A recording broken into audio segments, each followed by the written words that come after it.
هريرة رضی اللہ تعالی عنہ قال قال رسول اللہ صلی اللہ علیہ وسلم الدنیا سجن المؤمن و جنت الکافر۔ حضرت ابو ہریرہ رضی اللہ تعالی عنہ سے روایت ہے، فرماتے ہیں نبی اکرم صلی اللہ علیہ وسلم نے ارشاد فرمایا، دنیا مومن کے لیے قید خانہ ہے اور کافر کے لیے جنت ہے۔ یہ جو دنیا ہے، یہ دنیا ایک مومن مسلمان آدمی کے لیے قید خانہ ہے۔ کوئی آدمی جب جیل چلا آتا ہے تو وہاں جا کے اپنی مرضی کے مطابق زندگی نہیں گزار سکتا، اس لیے اس کو جیل بولتے ہیں، اس لیے اس کو قید خانہ بولتے ہیں۔ وہاں اگر کوئی آدمی اپنے مرضی کے مطابق کوئی کام کرنا چاہتا ہے تو پولیس کی طرف سے مار پڑتی ہے، ان کے پاس ڈنڈا ہوتا ہے، وہ مارتے ہیں۔ یہاں جو وقت گزارنا ہے وہ وقت ہماری مرضی کے مطابق آپ کو گزارنا ہوگا، اس لیے اس کا نام ہے جیل، قید خانہ۔ یہ جو ساری دنیا ہے، اللہ رب العزت نے لوگوں کو پیدا فرمایا، خاص کر وہ لوگ کہ جو مومن ہیں، اللہ پہ ان کا ایمان ہے، ان کے لیے یہ دنیا قید خانہ ہے۔ یہاں اپنی مرضی کے مطابق آزاد نہیں ہے کہ جیسے اپنے خواہش کے مطابق جیسے چاہے زندگی گزاریں۔ کچھ احکامات ہے، اللہ رب العزت کے فرمانات ہے، اللہ رب العزت کی طرف سے نواہی ہے، نبی اکرم صلی اللہ علیہ وسلم کے طریقے ہیں، اس کے مطابق زندگی گزارنا پڑتا ہے، تو تب جا کے انسان کامیاب ہو سکتا ہے، ورنہ ناکام ہوتا ہے۔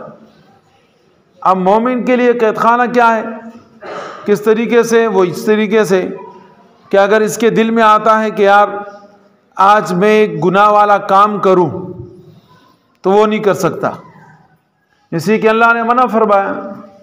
ایک آدمی چاہتا ہے کہ میں شراب پیوں، نہیں پی سکتا، اسی کہ اللہ پاک نے منع فرمایا ہے۔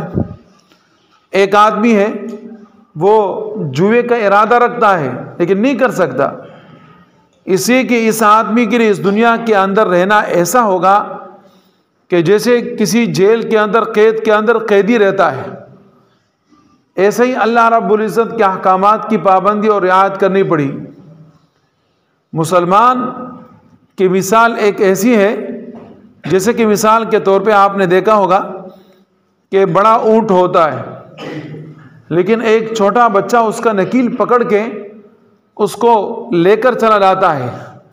ابھی اتنا بڑا اونٹ یہ نہیں سوچتا کہ میں اتنا موٹا ہوں، تازہ ہوں، بڑا ہوں اور میں اس بچے کے پیچھے چلتا رہوں، اپنے لیے کوئی عار محسوس نہیں کرتا۔ جیسے یہ بچہ آگے اس کو لے کے آتا ہے تو اونٹ اس کے پیچھے جاتا ہے، بچہ بٹھاتا ہے اونٹ بیٹھ جاتا ہے، بچہ اٹھاتا ہے اونٹ اٹھ جاتا ہے۔ یہی مثال ہماری ہے۔ ہم نے اس کو نہیں دیکھنا کہ جناب ہم تو بڑے ہو گئے، ہمارا تو نام نشان ہو گیا، ہماری کوئی عزت ہے، ہمارا کوئی مقام اور حیثیت ہے۔ نہیں، آپ نے عاجز بن کے انکساری کے ساتھ دنیا کے اندر زندگی گزارنی ہے، اس لیے کہ یہ دنیا آپ کے لیے قید خانہ ہے۔ اور جب کوئی انسان قید خانے میں وقت گزارتا ہے اس کے بعد اس کو آزادی ملتی ہے، تو ہماری آزادی جنت ہے جو موت کے بعد اللہ پاک ہمیں نصیب فرمائیں گے۔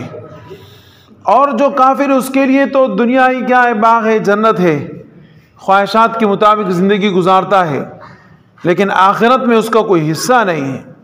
اس لیے آپ نے دیکھا کہ جو کافر ہوتے ہیں وہ آزاد عیش عشرت کے ساتھ وقت گزارتے ہیں، پیسہ بھی ان کو فراوانی کے ساتھ ملتا ہے، پریشانی بھی کچھ نہیں ہوتی، اور حلال حرام کی تو تمیز ہی نہیں ہے، اس چیز کا کوئی خیال اور رعایت ہی نہیں، اپنی زندگی گزار رہے ہیں۔ اس لیے کہ اللہ پاک نے ان کو اس دنیا کے اندر ڈیل دے رکھا ہے۔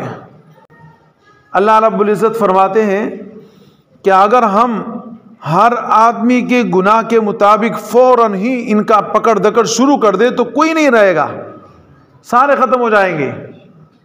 جیسے گناہ کیا فوراً پکڑ لیا تو پھر تو کوئی رہے گا ہی نہیں، پھر تو نظام نہیں چل سکے گا۔ پھر برا آپ کس کو کہیں گے، اچھا کس کو کہیں گے؟ یہ برائی دنیا کے اندر رہے گی تو آپ کو اچھا اچھا نظر آئے گا اور برا برا نظر آئے گا، اور اگر سارے کے سارے لوگ اچھے ہو رہے ہیں تو برائی نام کی چیز نہیں ہوگی۔ ایک آدمی دوسرے آدمی سے کیا ممتاز ہوگا، اس کا کیا مرتبہ ہوگا، کیا مقام ہوگا، کچھ پتہ نہیں چل سکتا۔ اللہ رب العزت نے کافروں کو دنیا کے اندر ڈیل دے رکھی ہے، اور مسلمان جب کوئی گناہ کرتا ہے تو اس کے بنا پر اس مسلمان کا پکڑ دکڑ شروع ہو جاتا ہے، جس کے اوپر کبھی رزق کی تنگی آتی ہے، کبھی کوئی بیماری آ جاتی ہے، کوئی اور پریشانی آ جاتی ہے۔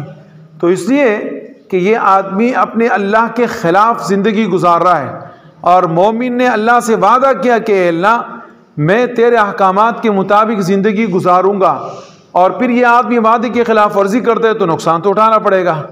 کافر کا تو کوئی معاہدہ نہیں ہے، اس نے تو اپنا معاہدہ پہلے توڑ رکھا ہے، اللہ پاک نے اس کو ڈیل دے دی، جو کچھ کرنا ہے کرتے رہو، پھر ہمارے پاس آؤ گے پھر دیکھیں گے۔ اللہ رب العزت ہمیں صحیح مومن بنانے کی توفیق عطا فرمائے۔